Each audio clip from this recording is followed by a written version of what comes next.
Hello बच्चों, कैसे हैं आप सब लोग। आशा है बढ़िया हैं आप और आपकी पढ़ाई भी अच्छी चल रही होगी, है ना। लेक्चर देख रहे हो कि नहीं देख रहे हो? लेक्चर पूरे देखना, कंटिन्यू, ठीक है। बेस्ट मार्क आएंगे ना। चलो अब हम देखते हैं नेक्स्ट लेक्चर। नेक्स्ट लेक्चर में हम क्या देखेंगे? हमने क्या पढ़ा था इससे पहले? लीवर पढ़ रहे थे। हम क्या पढ़ रहे थे? लीवर। लीवर को हमने पढ़ लिया था कुछ, और कुछ उसका पार्ट रह गया था, ठीक है। आज उसी पार्ट को हम डिस्कस करेंगे। हमने पढ़ क्या लिया था? लीवर की संरचना पढ़ ली थी, है ना। लीवर की क्या पढ़ ली थी? संरचना। और लीवर का वेट पढ़ लिया था, और लीवर किससे बना होता है ना। लीवर का वजन कितना होता है? एक वयस्क मनुष्य यानी कि अडल्ट का 1.5 kg या फिर 1/40 according to weight of body, है कि नहीं। यानी कि शरीर के वजन के अनुसार 1/40वां भाग क्या होता है? लीवर का वजन होता है। इससे आप क्या कर सकते हैं? किसी के भी लीवर का वजन निकाल सकते हैं। लीवर मीन्स यकृत, है कि नहीं। क्या काम करता है वो? फैट के इमल्सिफिकेशन में सहायता करता है। और लीवर किसका बना होता है? हेपेटिक सेल का बना होता है। कौन सेल का बना होता है? हेपेटिक सेल का, ठीक है। तो चलिए आज हम देखते हैं कि जो मैंने आपको बताया था कि लीवर क्या चीज बनाता है? Bile juice. क्या बनाता है? Bile juice. बाइल जूस किससे बनता है? हेपेटिक सेल से, है कि नहीं। अब उस बाइल जूस में क्या क्या चीज होती है? फंक्शन तो कल हमने देख ही लिया था। क्या फंक्शन होता है? Emulsification of fat. इमल्सिफिकेशन आप समझ ही गए हैं, है ना। अब हम देखते हैं कंटेंट, उसमें क्या क्या चीज होती है, यानी कि जो बाइल जूस होता है उसमें क्या क्या चीज होती है, ठीक है। यानी कि कंटेंट्स ऑफ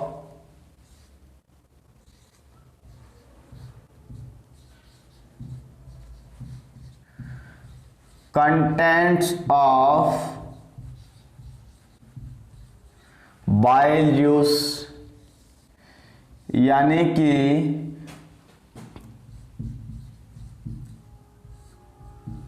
पित्त रस का संगठन। यानी कि पित्त रस में क्या क्या चीज होती है? देखिए मैंने आपको बता दिया कल कि पित्त रस का पीएच कितना होता है? 8.6, यानी कि बेसिक मीडियम। कौन सा मीडियम? बेसिक।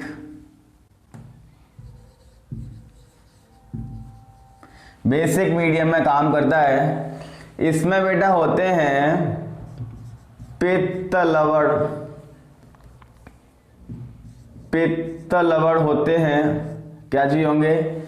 पित्त लवण होंगे। और क्या होते हैं भाई? पित्त वर्णक। पित्त वर्णक। पित्त लवण को हम बोले हैं बाइल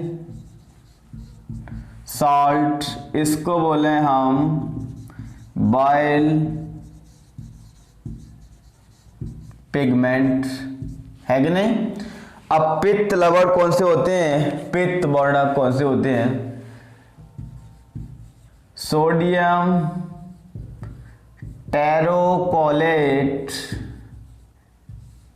और दूसरा होता है सोडियम ग्लाइकोलेट।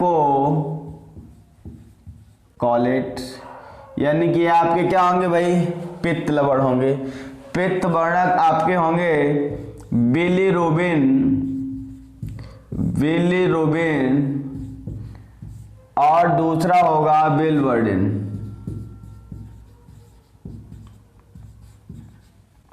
बिलीरुबिन और बिलवर्डिन, ठीक है।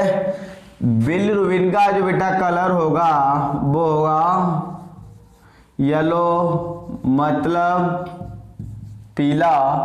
और जो बिलवर्डिन का कलर होगा वो होगा हरा, ठीक है। यानी कि ये पित्त लवण होते हैं इसमें, और पित्त वर्णक होते हैं, है कि नहीं। अब ये पित्त लवण और पित्त वर्णक ये सभी मिलकर के ही क्या करते हैं? फैट के एमल्सिफिकेशन में हेल्प करते हैं, ठीक है। अब इनका जो कलर कैसा होता है? जो पित्त वर्णक है उनका कलर कैसा होता है? एक का होता है पीला और एक का होता है हरा, ठीक है।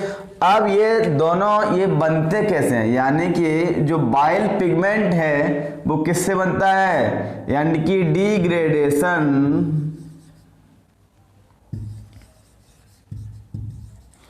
Degradation of RBC. आरबीसी जानते ही होगे आप, लाल रक्त कणिकाएं, रेड ब्लड कार्बोसेल्स, है कि नहीं। यानी कि जो आपका जो बाइल पिगमेंट है वो डिग्रेडेशन ऑफ आरबी से बनता है। किससे बनता है, डिग्रेडेशन का मतलब होता है कि आरबीसी के जो टूटने से बनता है। डिग्रेडेशन मतलब उसके क्षरण से, यानी कि लाल रक्त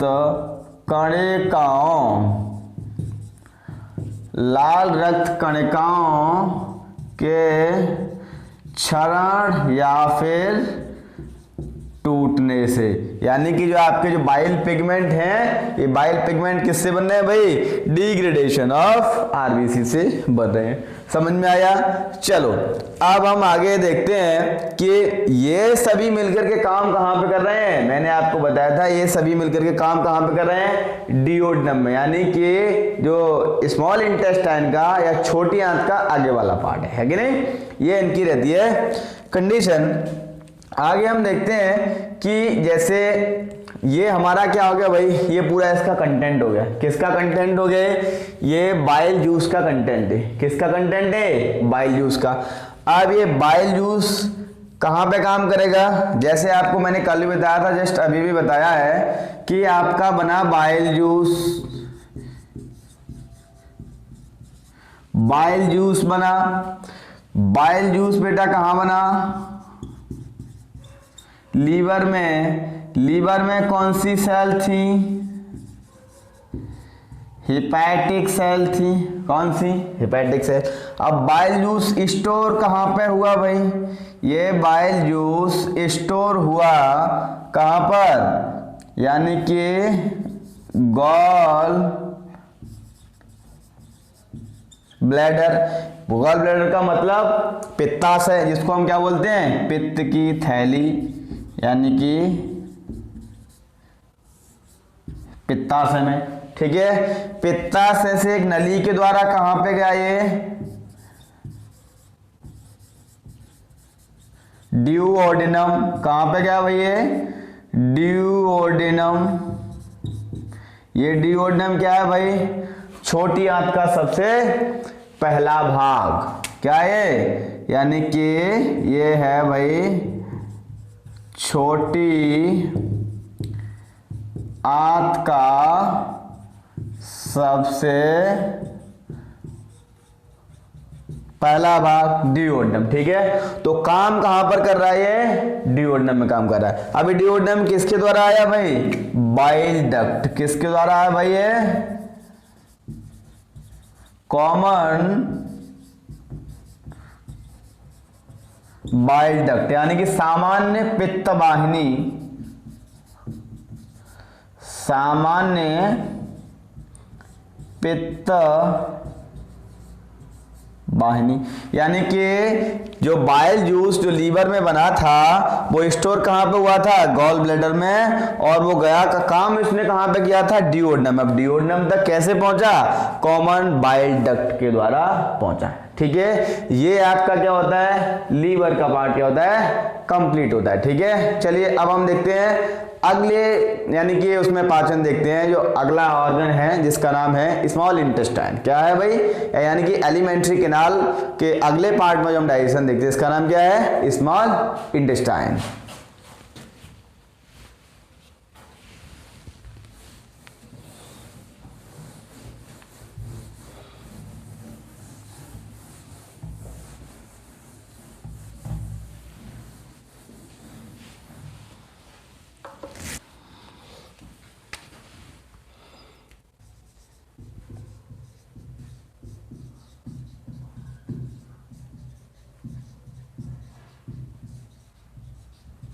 छोटी आंत में पाचन, यानी कि डाइजेशन इन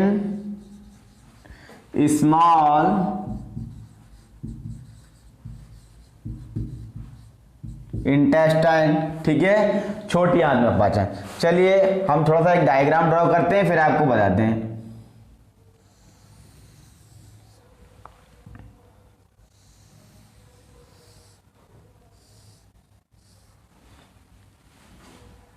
ये पार्ट आप जानते हो क्या होता है भाई, ये स्टमक, और इस पार्ट को हम क्लियर कर ही चुके हैं। ये क्या है भाई, ये लीवर है। ये क्या है, गॉल ब्लैडर, गॉल ब्लैडर है ना। ये क्या है, लीवर है ना। अब ये जो वाला पार्ट है, ये वाला पार्ट है, ये है स्मॉल इंटेस्टाइन। क्या है, स्मॉल इंटेस्टाइन। स्मॉल इंटेस्टाइन का सबसे पहला भाग है। क्या है, स्मॉल इंटेस्टाइन का सबसे पहला भाग है जिसका नाम है ड्यूओडेनम। क्या नाम है, ड्यूओडेनम।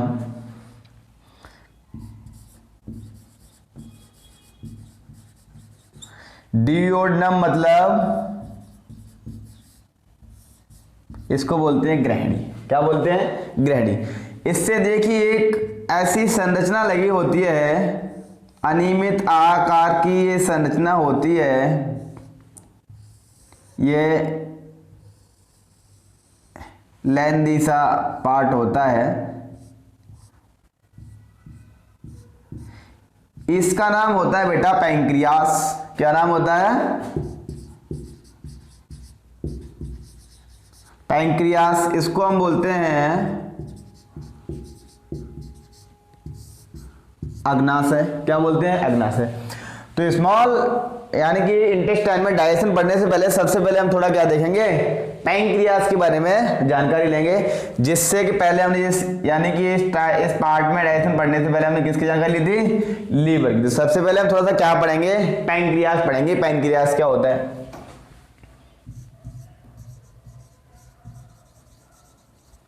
पैंक्रियास इसको हम बोलते हैं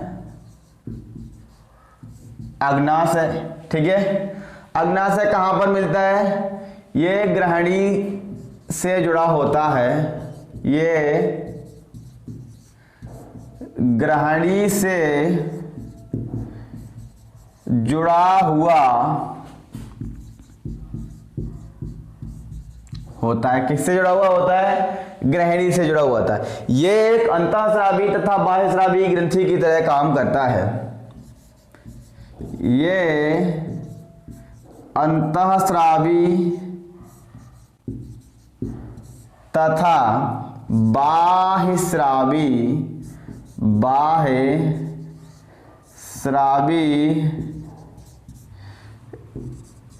ग्रंथि की तरह से कार्य करता है। अब आप सोचो अंतःस्रावी और बाह्यस्रावी।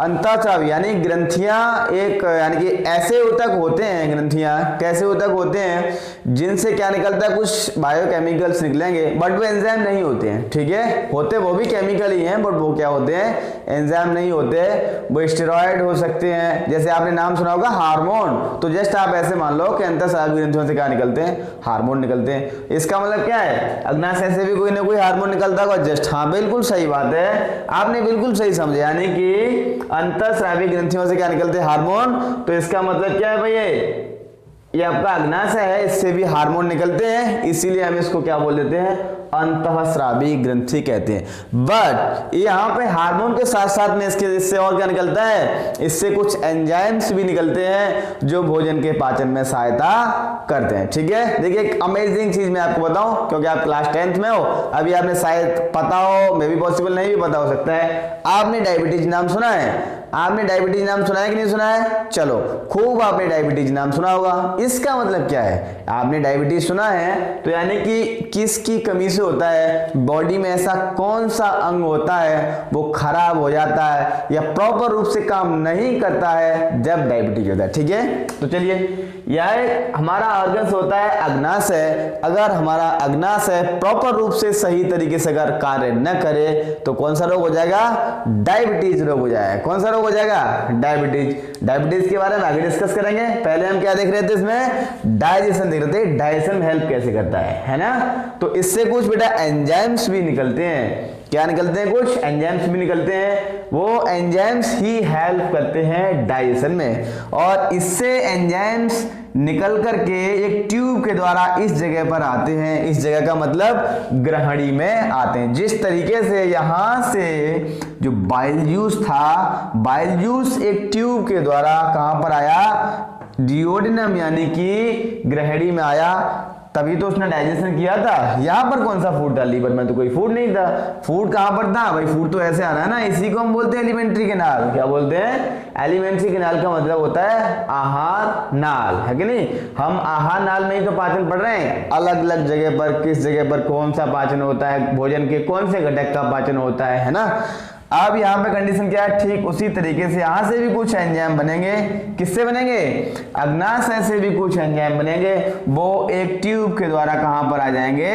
ग्रहणी में आ जाएंगे, क्योंकि यहाँ थोड़ा ना भोजन जाता है। भोजन कहाँ पे जाता है? भोजन तो ऐसे ऐसे पास आउट होता है कि नहीं। तो यहाँ से जो इससे एक ट्यूब निकलेगी, जिस ट्यूब का नाम होगा, यानी अग्नाशय से एक ट्यूब निकलेगी, इस ट्यूब का नाम होगा, ये ट्यूब है, इसका नाम होगा पैंक्रिएटिक डक्ट।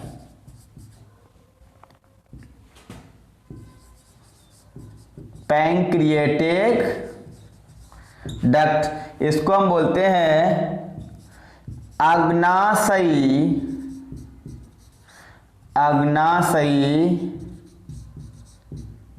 नलिका। क्या बोलते हैं? अग्नाशयी नलिका। अग्नाशयी नलिका के द्वारा अग्नाशय में जो एंजाइम बनेंगे वो कहां पर पहुंचाए जाएंगे? ग्रहणी यानी कि डिओडिनम में पहुंचा दिए जाएंगे। ठीक है, तब ये पाचन करेंगे। अब हम देखेंगे कि अग्नाशय में कौन कौन से एंजाइम निकलते हैं। ठीक है, कौन कौन से एंजाइम निकलते हैं जो फूड के डाइजेशन में हेल्प करते हैं। ठीक है, तो हम यहां पे लिखते हैं एंजाइम्स ऑफ पैंक्रियाज।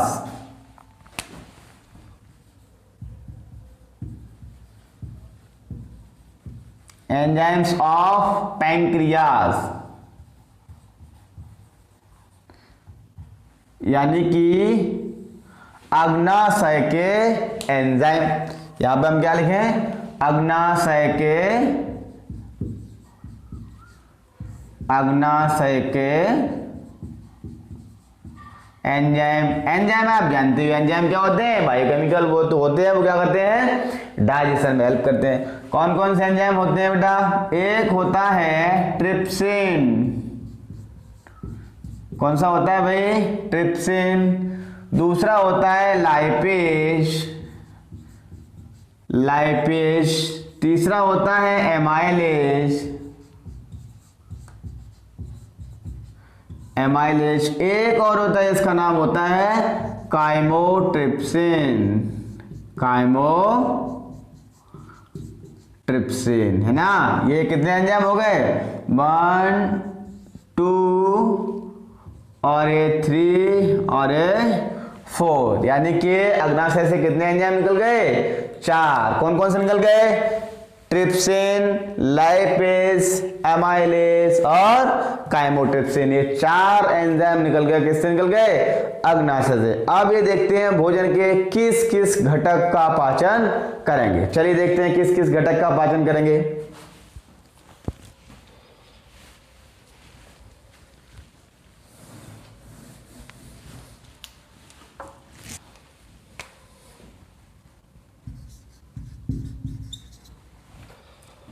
देखो ट्रिप्सिन क्या करता है?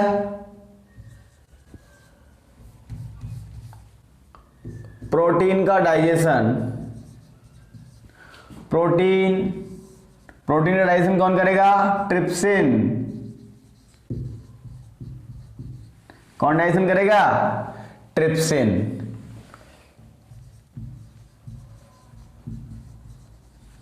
स्मॉल पार्ट में तोड़ देगा।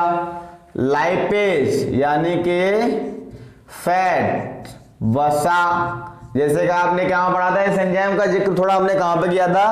आमाशय में भी किया था लाइपेज। तो यहां पे कौन काम करेगा,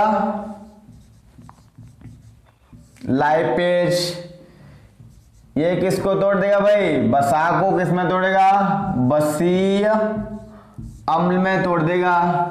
एमाइलेज, एमाइलेज क्या करेगा भाई, एमाइलेज,